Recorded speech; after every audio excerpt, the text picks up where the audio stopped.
sampai 22. Yang sudah ketemu katakan amin. Amin. Matius 18 ayat 21 sampai 22. Sudah ketemu? Amin. Kita akan baca bersama-sama ya. 2, 3. Kemudian datanglah Petrus yang berkata kepada Yesus, Tuhan, sampai berapa kali aku harus mengampuni saudaraku jika ia berbuat dosa terhadap aku? Sampai 7 kali? Yesus berkata kepadanya, bukan, aku berkata kepadamu, bukan sampai 7 kali, melainkan sampai 70 kali 7 kali. Baik, saudara. Malam ini saya beri tema yaitu Forgive 7 times 70 times. Artinya mengampuni 7 kali 70 kali. Ya, wah banyak banget ya saudara, banyak sekali. Nah, jadi kita sudah baca tadi firman Tuhan. Nah, mengampuni saudara, kadang-kadang kita pikir ya, kalau ada orang bersalah sama kita, menyakiti kita, untuk mengampuni itu gampang nggak kira-kira saudara? Gampang ya. Jujur aja, kita sebagai manusia kayaknya nggak gampang gitu ya. Dia udah nyakitin kita, misal dia nipu duit kita, bisa nggak kita mengampuni gitu? Ya sulit ya, sulit ya. Mengampuni adalah satu hal yang paling sulit dilakukan manusia. Nah, ketika kita disakiti, difitnah, kadang-kadang udah taruh aja nih ya, oke lah, gue udah ampunin lo, tapi gue mau ketemu lagi. Ya itu gitu kan. Ya gue udah ampunin lu, oke udah, gue mau ngeliat lo lagi. Ya, itu mengampuni nggak? Ya. Enggak ya. Itu kan lu belum mengampuni. Ya. Jadi ketika Petrus berpikir bahwa mengampuni 7 kali itu kayaknya udah banyak banget. Ya. Kalau ada orang yang bikin salah sama kita udah ampuni. Seminggu kemudian dibikin lagi, kita ampunin lagi nih. Lalu yang ketiga adalah program. Ketiga gap. Si Petrus bilang, Tuhan Yesus, kalau ada misalnya si ampuni 7 kali bagaimana? Apa ya? Lagi kok.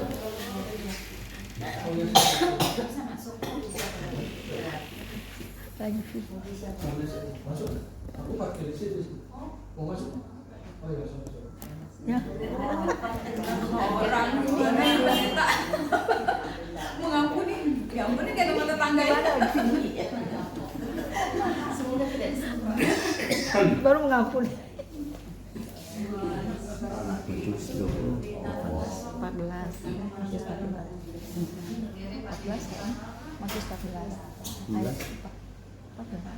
Serasa di alga dan berasnya medis kemudian Itu dia. parkir di rumah. Timbang aja itu basi ya.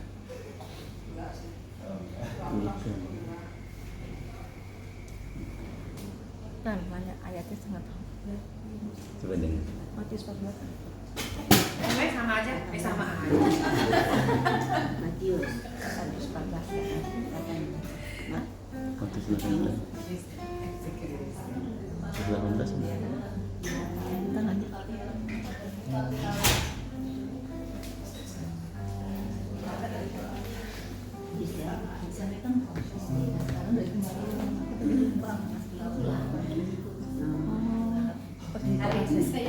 Tadi kan pinggirnya apa?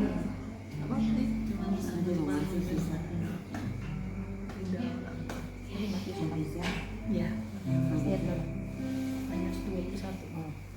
18 ayat 21. Ya. Lewat.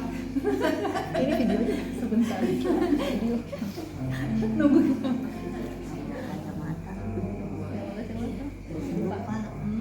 Tidak di jantung Ketinggalan. saldirannya. Pakai video begini di lama. Aku tadi minta kakak di Dia sini aja aja nggak mau. Lebih dekat. Dia aja. Nggak masuk Instagram. Tadi bilang kenapa bilang. Kita nggak ngerti. Masuk di sini. Tinggal masukin ke rumah ke sini. Diputar ke sana. Baru mengampuni. Oh iya, biar bisa sandaran ya.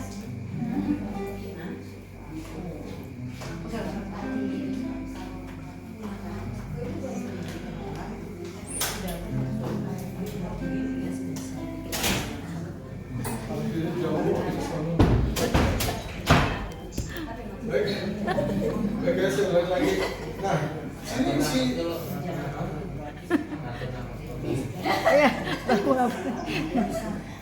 Nah, Rasul Paulus di sini karena dia tanya sama Yesus, kalau saya ngampuni 7 kali cukup nggak? Tuhan? Kalau ada orang bersalah sama kita, saya ampuni 7 kali. Tapi Tuhan bilang apa saudara? Sini, ya. Namun Yesus menjawab, bukan 7 kali. Tuhan bilang 7 kali 70 kali. Ya. Kata Tuhan, kita harus mengampuni orang 7 kali 70 kali. Wow, banyak banget ya saudara. Di sini bukan Tuhan mau mengajari kita kali-kalian saudara. 7 kali 70 kali 490 bukan. Bukan, Tuhan nggak mau ngajarin gitu. Tuhan mau bilang apa? Bahwa pengampunan itu kita sebagai anak Tuhan, kita harus mempunyai apa ya? Lifestyle, ya. Lifestyle kita harus mengampuni orang yang bersalah kepada kita. Nah, Yesus jadi nggak bilang 7 kali 70 490 enggak ya. Nah, jadi kita harus mempunyai lifestyle seperti Yesus bilang 7 kali 70 kali. Hari ini kita mempelajari mengapa sih Yesus bilang harus mengampuni 7 kali 70 kali. Wow, banyak banget ya. Nah, di sini kita akan melihat bahwa pengampunan adalah perintah Tuhan. Amin. Ya, itu yang Tuhan perintahkan pada kita. Kadang-kadang kalau kita pikir secara manusia, Tuhan, masa sih orang bisa begitu gitu loh. Kayaknya nggak mungkin banget gitu loh. Itu orang dewa dah kalau bisa ngampunin 7 kali 70 kali kayak itu udah kelasnya udah luar biasa. Jadi di sini katakan bahwa di Efesus 4 ayat 32 dikatakan, tetapi hendaklah kamu ramah seorang terhadap yang lain, penuh kasih mesra dan saling mengampuni, sebagaimana Allah di dalam Kristus telah mengampuni kamu. Wah, kenapa kita disuruh mengampuni 7 kali 70 kali? Karena Tuhan sudah mengampuni kita. Amin. Karena Tuhan sudah mengampuni dosa-dosa kita. Mengampuni bukan yang berdasarkan berdasarkan perasaan. Bukan yang berdasarkan perasaan, tapi ketaatan kita mau taat kepada perintah Tuhan. Amin. Memang bagi manusia mustahil, tapi kita percaya kalau Tuhan yang sudah perintahkan pasti mungkin. Amin saudara ya, mungkin. Ya, kita mengampuni, kita sedang dalam menunjukkan karakter Kristus di dalam hidup kita. Kalau Tuhan mengampuni, kita harus melakukannya. Karena apa? Itu perintah yang maha agung, perintah segala raja. Berarti itu ada manfaatnya, pasti bermanfaat buat kita. Lalu di sini kata apa? Mengapa kita harus mengampuni? Karena kita sudah diampuni. Saya baca di dalam Matius 18 ayat 23 sampai 35. Tadi kita baca tuh, ya. Matius 18 sampai 23 dari 35. Nah, setelah menjawab Petrus, Yesus itu menceritakan perumpamaan tentang apa? Tentang hamba yang berhutang, ya, berhutang sangat besar kepada raja, ya. Nah, Yesus memberikan satu perumpamaan bahwa ada satu cerita bahwa ada hamba dia berhutang yang begitu besar kepada rajanya, ya. Dia nggak bisa bayar, saudara, ya. Ini orang nggak bisa bayar, dijual hartanya semua pun dia nggak bisa bayar, ya. Dan kata dijual hartanya, dia kerja sampai mati pun nggak akan lunas hutangnya kepada raja itu. Jadi Tuhan kasih perumpamaan kepada orang itu. Hutang apa itu? Akhirnya apa? Dia memohon-mohon sama Tuhan, minta belas kasihan. Akhirnya apa? Hutangnya itu dihapuskan, ya. Tapi pada satu kali ketika dia sudah diampuni hutangnya, dianggap lunas. Satu ketika setelah dia bebas, ternyata di luaran ada orang yang berhutang sama dia, ya. Berhutang sama dia, misalnya berapa? 100 dinar, ya. Sedangkan dia hutangnya sama si raja 1000 dinar. Dia hutangnya 1000 dinar. Nah, akhirnya apa? Dia begitu temannya itu berjumpa dengan dia, dia bilang, aduh gue sorry, gue belum bisa bayar hutang gue. Dia bilang, ampuni gue deh, gue maafin gue akan bayar, ya mungkin gua cicil atau bagaimana.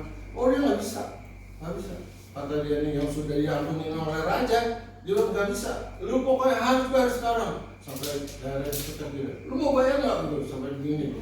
Akhirnya temannya udah memohon dengan sangat, ampun, gua nanti akan bayar. Dia nggak mau ngerti, dia tetap berkeras. Akhirnya dia punya teman lihat kelakuan dia kan, begitu lihat kelakuannya, dia bilang sama raja, raja itu yang kemarin diampuni itu utangnya begitu banyak, 1.000 dinar, masa begitu temennya punya utang 100 dia nggak mau ampuni? Dia pernah mau bayar, cuma dia minta waktu. Dia bilang minta waktu, dia nggak mau kasih waktu, tetap. Akhirnya raja murka ya. Raja murka dipanggil dia. Apa yang sudah kau lakukan? Kepada temanmu. Akhirnya dia bilang apa? Iya dia nggak mau bayar utang saya. Kamu lupa utang kamu berapa besar sama saya? Saya udah mengampuni kamu. Masa kamu utang 100 dinar aja kamu nggak bisa mengampuni dia? Dia bukan yang minta diampuni loh. Dia mau bayar. Mungkin mau dicicil, mau diapain ya? Nggak tahu. Kenapa kamu begitu kejamnya? Gitu. Akhirnya raja murka. Nah, akhirnya apa? Tuhan bilang kata, akhirnya dia dihukum sama raja yang lagi.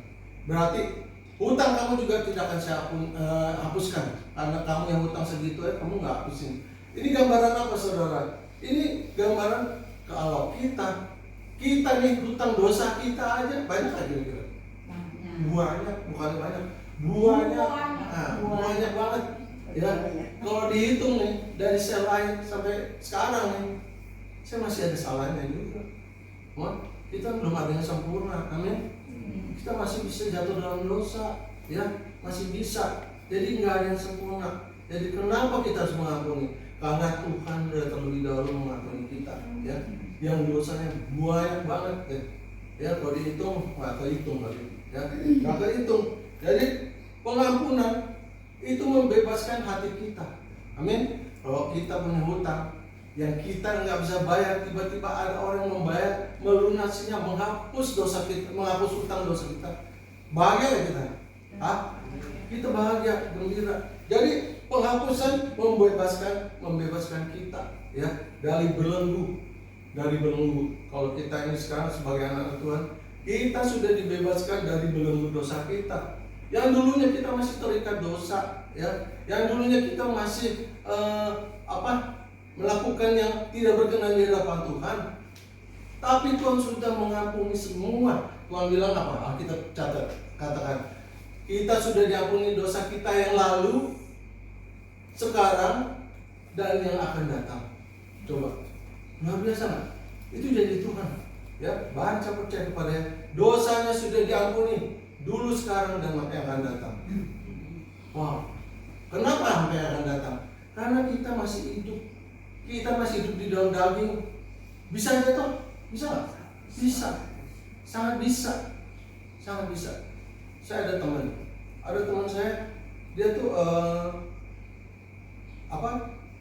waktu itu ada wakil gembala ya di Kalimalang, di gereja yang aku layani.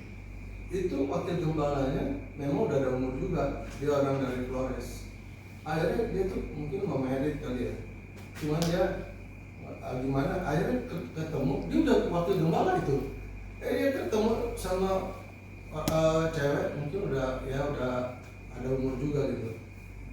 Tiba-tiba gembala ini ke rumah aku, dia bilang, Pak Stephen bisa nggak tolong maksudnya dia tuh dicari baju pengantin, dirapin lah biar jadi dipestain gitu loh, ya. Dan kenapa emang Pak? Iya, ini ceweknya udah hamil 6 bulan. Udah hamil 6 bulan. Udah gitu, udahlah kita nggak bisa ini, udah kita cariin bajunya, pengantin kita urusin sampai ada yang diberkatin kan, dari berkatin. Ini ada satu teman saya dari Semarang, coba dia ini sudah disuruh laku dosa di depan jemaat, ya. Gembala loh, hukum dia, karena dia tuh udah wakil gembala, maksudnya mempermalukan gereja kan. Jadi dia suruh maju ke depan dua-duanya sebelum dia diberkati. Gembala susu ngaku dosa, Dia bilang, akhirnya dia minta maaf. Dia bilang, akhirnya semua jemaat ibu-ibu nangis bener, kesian ya dia gitu, ya kesian. Akhirnya dia bilang, ya dia minta maaf. Dia bilang, dia salah. Dia bilang, dia berdua salah. Gitu. Saya minta maaf. Akhirnya gembala apa? Ambil keputusan dia diskors 1 tahun tidak boleh naik mimbar, nggak boleh pelayanan. Tadi dia juga suka khotbah juga. Akhirnya diskors tahun. Nah, pas sudah diskors tahun, dia boleh melayani lagi dong. Dia memang dia udah menyerahkan hidupnya di pelayanan. Akhirnya dia melayani lagi kan. Nah, ada satu teman saya ini dari Semarang, dia nggak terima gitu. Jadi dia ke gereja pas kemudian dia khotbah lagi. Ya, itu teman saya yang dari Polaris itu dia khotbahnya tentang kekudusan. Khotbah tentang kekudusan. Jadi dia tuh didengarin juga kesel banget ya. Aduh, gue kayak pengen keluar aja nih, gue nggak males gue dengarnya dengar dia khotbah kayak gitu. Saya bilang sama dia jangan gitu. Dia sudah minta maaf ya, di depan jemaat tuh. Itu suami istri tuh, dia bilang dia salah, dia minta maaf. Percaya nggak Tuhan udah maafin dia? Tuhan sudah maafin dia. Saya bilang, lu jangan gitu. Dia udah minta maaf di depan umum loh. Sampai jemaat pada nangis loh, kesian ya dia. Akhirnya apa?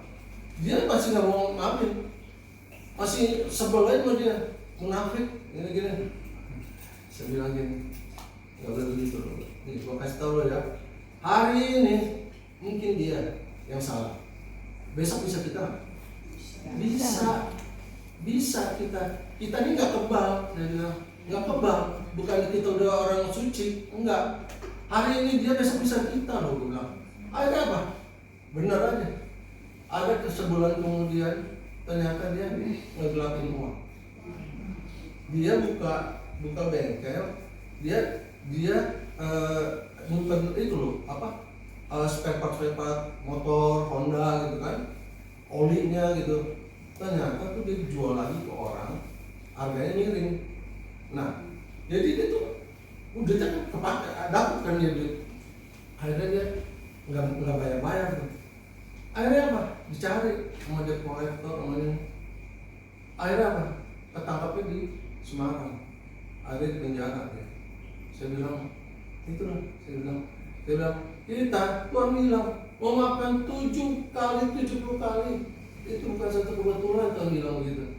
Karena apa? Kita juga bisa begitu, bisa jatuh. Jadi Tuhan udah ingatkan kita, jangan menghakimi orang, ya. Kita harus punya belas kasihan ketika ada orang yang jatuh, teman kita jatuh dalam dosa, dia berbuat salah. Terus kita mau umbar-umbar ke orang bikin dia malu. Nah, itu kita bukan anak Tuhan. Tuhan bilang apa? Kita diajarin kasih oleh Tuhan, ya, karena Allah kita kasih, ya. Nah, kalau kita nih, sebenarnya kalau kita nyimpen kesalahan orang terus, ya, sebenarnya paling menderita siapa? Kita yang paling menderita. Kenapa yang menderita? Bisa tidur nggak kira-kira? Nah, kalau kita ingat dia nih, kesalahan kita, otak kita nih mikirin dia, ya orang nih nyakitin gua, ya orang nipu gua, gitu. Kira-kira bisa tidur nggak? Ada apa? Tekanan darah kita bisa tinggi, ya kan? Itu mengundang penyakit. Nah, kepahitan itu bisa merusak apa? Selain pikiran kita, sukacita, ya, nggak ada sukacita. Jadi hatinya nih dipenuhi oleh rasa kesel, dendam gitu loh, ya. Lalu apa lagi? Mengganggu hubungan kita dengan Tuhan, ya. Mengganggunya apa? Tuhan sudah perintahkan begitu, kita langgar. Jadi kita tidak taat. Amin. Kita tidak taat akan perintah Tuhan. Memang mengampuni itu sakit, ya, sakit. Saya sudah merasakan mengampuni sakit, ya. Terus apa lagi? Menghancurkan kesehatan rohani kita. Yang tadinya kita bisa berdoa, bisa bersama teduh sama Tuhan, kita bisa bercakap-cakap dengan Tuhan ketika kita bangun pagi saat teduh. Akhirnya apa? Hilang sukacitanya, ya. Hilang rasa kita pengen ngobrol sama Tuhan, nggak ada ini. Terus dan efeknya apa? Itu bisa menutup berkat kita, ya. Kalau kita menyimpan terus kesalahan orang, di dalam hati. Itu bisa kehilangan berkat, saudara. Amin. Kita percaya ketika kita melepaskan pengampunan, saya percaya Tuhan sudah menyediakan berkat buat kita. Amin. Haleluya, haleluya. Jadi ketika kita mengampuni, kita melepaskan beban, ya, beban kita dan menyerahkan penghakiman itu hanya Tuhan saja. Amin. Hanya kepada Tuhan yang adil, ya. Jadi bukan bagian kita lagi, ya, bukan bagian kita. Lalu di sini dikatakan apa? Pengampunan membawa pemulihan. Amin. Ya. Pengampunan membawa pemulihan. Kalau kita sudah saling melepaskan pengampunan, kita udah berdamai, ya, itu pasti ada apa? Kita udah kembali lagi seperti dulu sebelum ada masalah. Kita bisa makan bareng, ya nggak? Hidup baru kita sudah dibersihkan hati kita. Kita bisa jalan sama-sama lagi, kita bisa hang out, kita bisa healing sama-sama, ya nggak? Nah, ada sukacita. Jadi kalau pengampunan itu benar-benar terjadi pemulihan. Kalau kita sudah melepaskan pengampunan, pasti ada pemulihan. Ya, banyak keluarga juga yang hancur karena apa? Tidak ada pengampunan. Ya, ketika istri salah, disebut terus tuh, ya, disebut terus kesalahannya. Lu dulu begini. Atau kesalahan suami mungkin pernah nyeleweng begini. Sakit gua. Enggak bisa lepasin aja. Gua ingat terus kelakuan lu gitu. Ya terus saya simpen. Kira-kira bisa ada damai nggak di rumah? Nggak bisa. Karena apa? Karena terus disimpan di sini terus, ditumpuk. Ingat terus, ingat kesalahannya. Masing-masing punya salah nggak? Masing ada salahnya. Kalau kita tidak saling mengampuni, bagaimana mau ada perdamaian? Nggak ada, saudara, ya. Jadi persahabatan juga begitu. Persahabatan. Saya jujur kemarin, ya, waktu itu saya kan berdamai dengan Pak Sabar, ya kan? Jujur. Amin. Jujur aja. Habis berdamai kan? Ini saya cerita, ya. Waktu itu kejadian malam itu, kan saya berfirman. Tahu nggak? Saya pulang, udah di rumah kecil. Saya pulang tuh. Si Ko Agus kan mau kemana? Saya diamnya aja, saya nggak ladenin kan. Terus dia nanya, dia mau kemana dia? Saya diam aja. Saya nggak jawab. Saya pulang. Kenapa saya pulang? Saya lihat, pas lihat datang, saya pakai celana putih. Ya Pak Sabar pakai celana putih.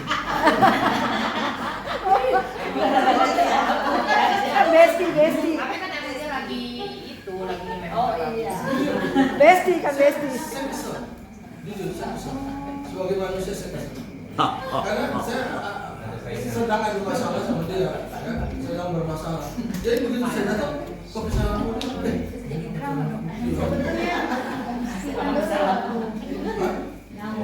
Udah gitu, saya bilang, aku pulang, aku mau ganti celana. Saya pulang, dikira saya pulang nggak mau baik lagi. Enggak, sebenarnya saya baik lagi. Ya saya ada tugas, saya nggak mau ditinggalin. Akhirnya saya pulang, saya ganti celana hitam. Saya ganti celana hitam, saya ganti. Begitu pas saya ganti celana, Roh Kudus tegur saya. Dia bilang apa? Coba dilihat lagi apa yang kamu akan bahkan melalui. Saya bapaknya itu kan unforgettable, ya, kasih yang tidak terbatas. Akhirnya saya bilang, ya unconditional. Akhirnya saya di meja kerja saya tuh di kamar di atas. Saya ingat lagi itu, langsung tuh terbayang di saya tuh Yesus lagi di mahkota duri, Yesus lagi dicambuk, diludahi sampai saya kayak video tuh. Lihat, aku tidak berbuat salah, aku digituin aja, aku sepatah kata pun aku tidak keluar dari mulut saya. Saya ingat Yesus, saya bilang, iya Tuhan, Engkau pemenang. Tuhan, saya menjadi pemenang.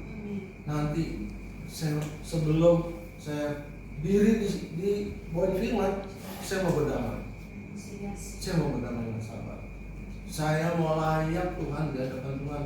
Jangan saya berikan firman, saya ditolak Tuhan. Saya nggak mau. Amin. Ada apa? Saya lakukan kan? Begitu saya dimimba, saya mau berdamai. Ada kita terlupakan. Memang sakit saudara. Saya jujurnya bilang sakit. Tapi saya pandang Yesus. Saya ingat kata Tuhan Yesus. Ampuni 7 kali 70 kali. Saya bilang, ya, saya mau melakukan yang Tuhan perintahkan. Saya mau melakukan. Ada sekali itu baru saya minta firman. Hati saya tuh lega banget. Kayaknya benar lega. Kayak Tuhan bilang, kamu kemana?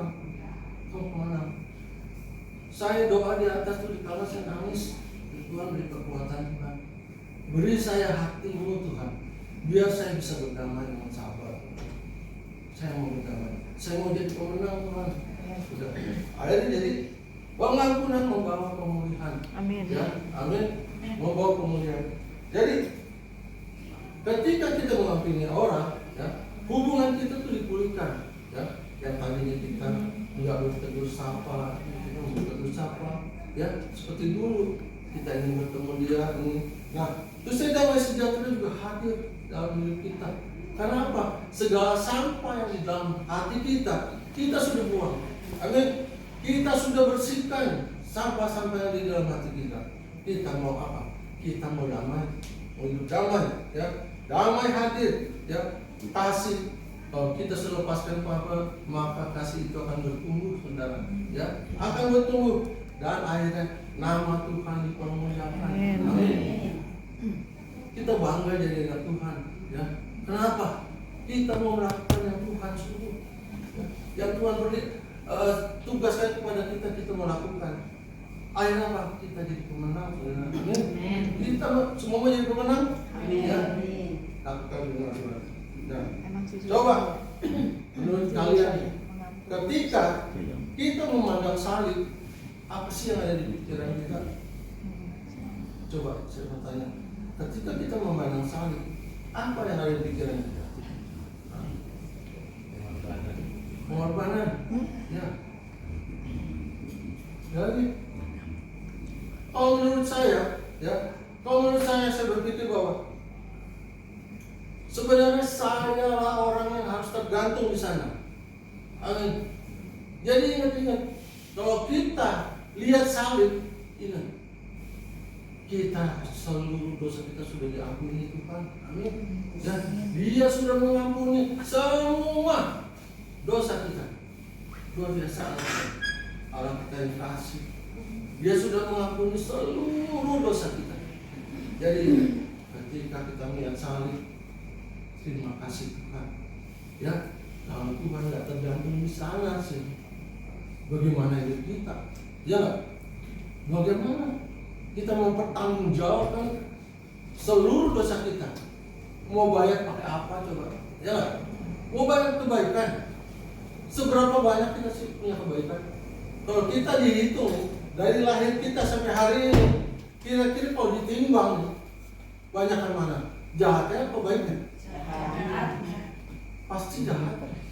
Enggak mungkin kebaikan kita lebih. Jadi kita tidak bisa membayar dosa kita dengan kebaikan kita. Kalau ada orang bilang bayar dosa dengan amal ibadah, sedekah, Tuhan tidak bisa disogok. Amin. Tuhan tidak bisa disogok. Jadi kita harus ingat. Jadi kalau kita pandang salib, sebenarnya kita yang harus ada di salib itu. Ya. Jadi salib itu apa? Bukti terbesar kasih Tuhan kepada kita semua. Amin. Kasih Tuhan itu buktinya. Ya. Jadi kalau kita nih cuma disakitin teman, jadi aduh, kalau kita pikir-pikir itu sampah, ya sampah. Kita berusaha melepaskan pengampunan supaya ada damai di hidup kita dan kita memuliakan nama Tuhan kita. Amin. Ya. Nah, di tengah perintah sebenarnya di Lukas 23 ayat 34 dikatakan, Yesus berkata, "Ya Bapa, ampunilah mereka, sebab mereka tidak tahu apa yang mereka perbuat." Dan mereka membuang undi untuk membagi pakaiannya. Coba saudara, ya. Ada nggak kata-kata Yesus menghujat? Lo kurang ajar lo, ya masuk mau umpat gitu. Nggak ada, ya. Tidak ada. Tidak ada yang keluar satu kata pun dari mulutnya, malah juga Bapa ampunilah mereka karena mereka tidak tahu apa yang mereka lakukan. Ya. Jadi Yesus melepaskan pengampunan kepada orang yang berbuat jahat kepadanya. Ya. Kita juga harus begitu, lepaskan pengampunan, buang segala sampah di dalam hidup kita. Ya. Kita mau jadi pemenang. Haleluya. Baik saudara, kita mau. Jadi di dalam perikop ini Yesus mengajarkan bahwa pengampunan itu tidak memiliki batas. Ingat, ya, kita harus belajar. Memang berat, memang susah, tapi kita mau menjadi pemenang. Kita mau menjadi anak Tuhan Yesus, amin. Ya, haleluya. Jadi forgive 7 times 70 itu bukan suatu kebetulan, saudara. Berarti kita mengampuni terus menerus, ya, sebagaimana Allah terus menerus mengampuni dosa kita sampai saat ini, amin. Amin. Sampai hari ini. Pasti hari ini juga kita yang berbuat salah, pasti ada, baik disengaja maupun tidak disengaja, amin. Ya, jadi Tuhan mengatakan itu tidak sia-sia. Jadi kalau kita mengampuni orang bersalah pada kita, forgiveness it doesn't mean that we lose, but we are the winner. Ya, jadi melepaskan pengampunan bukan kita berarti kalah, bukan. Ya, tapi kita menjadi pemenang. Amin. Kita menjadi pemenang. Kita itulah bukti kita anak-anak Tuhan. Nah, seseorang berkata nih, ya, menyimpan dendam itu, ya, sama aja meminum racun, ya, meminum racun. Tapi ingin orang itu mati, tapi racunnya kita minum. Kira-kira mau mati duluan siapa? Kita. Nah, ada orang bikin biasanya. Jadi seumpama kalau kita nyimpen dendam sampai ketika lagi minum racun, orang yang kita sebel itu kita biar dia mati. Yang mati ya kita lah. Kenapa? Kita yang nyimpen terus. Jadi kita lepaskan pengampunan, kepahitan, ampuni dengan kasih Kristus. Amin. Yang sudah Kristus nyatakan di kayu salib. Haleluya, haleluya. Demikian firman Tuhan. Kita berdoa dan doa. Haleluya. Bapa kami di surga, Tuhan Yesus, kami datang kehadirat-Mu. Kami mengucap syukur, terima kasih Tuhan. Engkau ingatkan kami Tuhan pada malam ini Tuhan, bahwa pengampunan akan melepaskan kita dari segala tekanan ikatan Tuhan. Terima kasih Bapa. Ajar kami selalu Tuhan, ingatkan kami jika jalan kami serong, jika kami tidak dengar-dengar akan firman-Mu, kami percaya Roh Kudus mengingatkan setiap kami, anak-anak-Mu Bapa. Terima kasih. Serahkan Bapa Tuhan pendidikan ini dalam tangan-Mu. Ya Tuhan, semakin hari semakin bertumbuh imannya, mendewasakan imannya Tuhan. Terima kasih Yesus, terima kasih. Haleluya, amin. Jadi pertanyaannya saya bertanya, coba kita mau tanya yang ada di pertanyaannya. Apakah ada seseorang yang belum kita maafkan? Ada nggak kira-kira nih di dalam hidup kita? Gua masih kesel nih, gitu. Gua masih benci sama dia nih. Ada nggak kira-kira, saudara? Ya, yang ngeselin kita, gitu, yang nyakitin kita. Kalau orang yang sudah mati ya. Orang yang sudah mati, gitu. Sedang menyesal kalau keburu mati orangnya. Ya itu udah urusan Urusan Tuhan, ya, itu urusan Tuhan. Makanya kalau kita mau minta maaf, saya salah nih.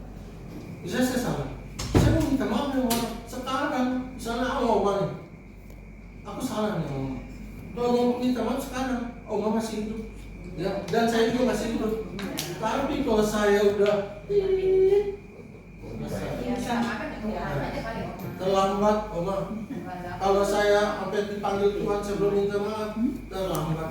Ya. Tapi waktu mati saya juga ada ngomong. Ya Allah udah nggak mengampuni dia kan? Ya tapi sudah mati. Apa-apa itu urusan Tuhan. Ya. Ada lagi yang masih nyimpan?